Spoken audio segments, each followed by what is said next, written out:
Okay, I know I only have 10 or 15 minutes to um, chat to you. I wish I were at the conference, and unfortunately, that's not possible.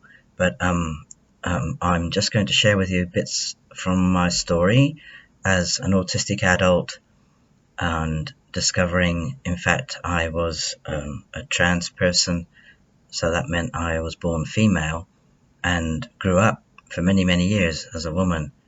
I married, I had children, and I wasn't unhappy, but I was never whole. I never felt complete. I have a history of being misdiagnosed as a 2-year-old with intellectual disability, and then at 17, again misdiagnosed as being schizophrenic, and none of those things were actually me. But it took many, many years to discover who I actually am. Finally, at the age of 42, so that's 24 years ago now, I was diagnosed with autism. Even though when I was very young, I didn't talk till closer to my 5th birthday, and everything about me was very delayed, people just assumed it was an intellectual difficulty, when in fact it wasn't. I also have lots of sensory difficulties, I guess. I need to wear Erlin lenses. I live with probably mysophania, which is just an issue with everything that gets close to me, noise-wise, can really make me quite reactive. So somebody eating near me, typing on a computer, or all those sorts of noises, very uncomfortable. I need the radio and TV on very low. So those sensory things that I was living with didn't just end with my responses to the environment or to others. It also affected how I responded to my own body. So I assumed for many, many years that not liking breasts and not being comfortable with having a period, not liking touch, a whole heap of things were going on for me. I assumed those things were because of my autism. And it took many, many years before I met others who had similar things happening for them and talked to me about gender dysphoria and said that, it's pretty common for people who feel disassociated from their body like you do, that in fact they are not at home in the cisgender, the gender they were assigned with at birth. And this was quite a surprise to me. I knew I was attracted to women. My wife and partner of now 34 years, whom I love and adore. And when I did marry this man, I was very uncomfortable and couldn't work out what it was. And that not being able to make connections to things, I think, might be more common for those of us on the spectrum. I don't know if you've heard of something called object permanence. This is an understanding that something can still exist even when we can't see it. And for children, that can be toys and things. In autism, even if mummy isn't in view, it can seem like she's gone forever. And things like metaphor and having things explained to us, we need those gaps filled in. So I thought that the things I was experiencing were because of things like I had poor object permanence, I had a poor connection or understanding to self and to other. And I thought that I'm attracted to women, I am a woman, therefore I must be lesbian, and I must be a butch lesbian. Eventually I came to understand that that term was in fact tying me, keeping me tied to a gender identity as female that wasn't mine. Now, this is not the case for everybody. I really believe there are a number of people who feel disassociated from their body, who don't connect to feeling hungry. They may not connect to noticing pain or when they're unwell, etc., as autistic people, or they may overconnect and everything is heightened. And there may be some of this happening that could be seen as gender dysphoria, if you like, or could be thought of in that way, when in fact it isn't. So we absolutely need to make sure that it isn't just our sensory feeling state that we're separated from, if in fact we consider the possibility of gender dysphoria. It is a much bigger story. When I came to understand that it's in my thinking, that my perception in my mind was also very male, that this was one of those light bulb moments, the moment when things made sense for me. So the dysphoria was all the way through my life story, and all the way through my thinking and my processing. Now, for some young people, and older people too, there is a sense that their disconnection from self and from other can be mistaken for a gender issue. There are those who really are genuinely living with a gender separation in ourselves. Our minds and bodies do not agree.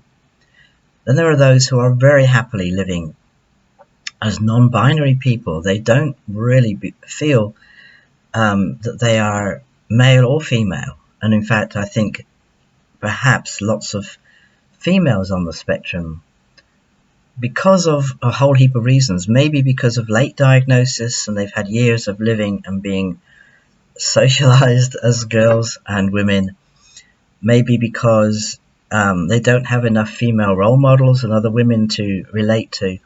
But typical non-autistic females don't hold an allure, or they don't portray who we are as autistic people. We don't fit in quite often.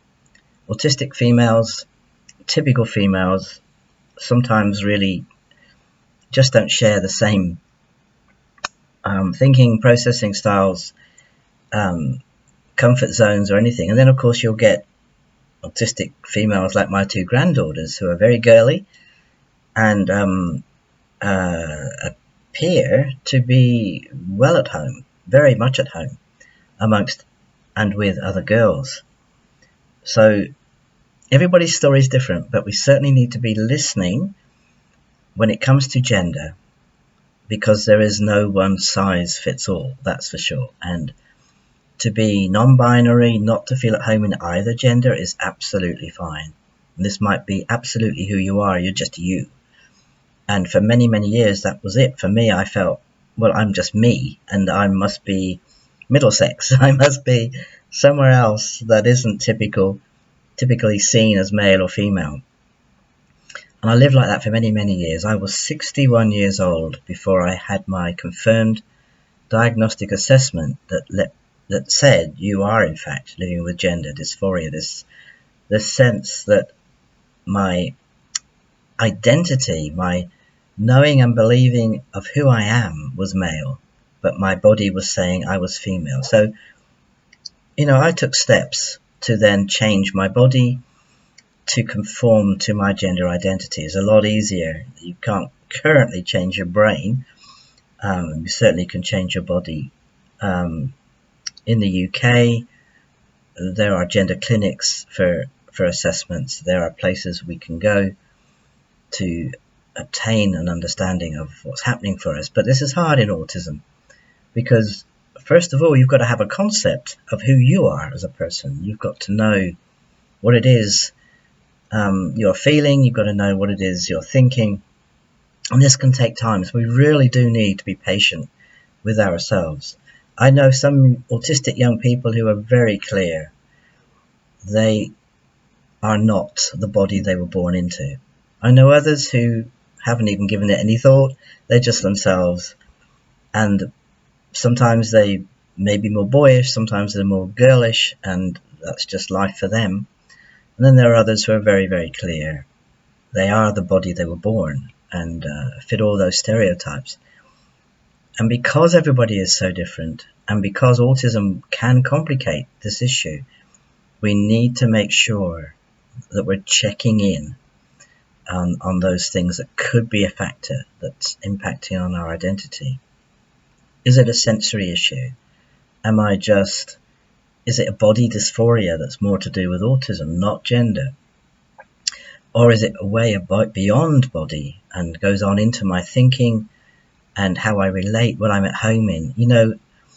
Walking into a shop and going to the ladies section to buy underwear, I was waiting for someone to come up and say, hey, what are you doing? This isn't where you belong, because I didn't feel like I belong. Now, that's not a separation from my body. That's much more within my thinking. Using ladies' toilets, I never felt comfortable in. And again, just being around women and women's things, this wasn't my home. But it was more than just a non-binary statement. It was more than just role models. I had plenty of role models. It's more than an association and being connected to a self-concept. It was much, much bigger than this. But it's taken a very long time to sort those things out. And it's so important that we do our intimate selves in comparison and relating in relationship to other will take us longer as autistic people to work out. And I still have sensory things. Those things haven't really changed for me. I still can't bear it if my wife gets too close to my ears or if TV's too loud. I still need to wear glasses that will help with judging not just the print on a page because I'm dyslexic, but also distance. I'm not quite as clumsy. I'm still pretty clumsy, but not quite as bad as I used to be, as long as I wear my glasses. There is now no part of my body that is out of bounds to my wife, whereas before I couldn't bear her close to breasts, for example. I'm more connected. It's really hard to explain, but having come to understand who I am and where I fit, which is with me, I am a more whole and complete person. I'm home, which I'd never experienced before. Now, that won't be the case for every single person on the spectrum who feels a sense of separation, because their body separation might just simply be an autism sensory issue, and that's quite a different thing, but we still need to explore it. So I guess I'll end this video here. I hope you're all having a brilliant time at that conference, and really wish I could be there. But anyway, signing out. Oh, I should just say, webpage www.lawson.com. There's lots more information, video things to watch and listen to and so on. And my email address, should you feel inclined to get in touch. And Jessica Kingsley has some terrific books on issues around gender and autism. Bye.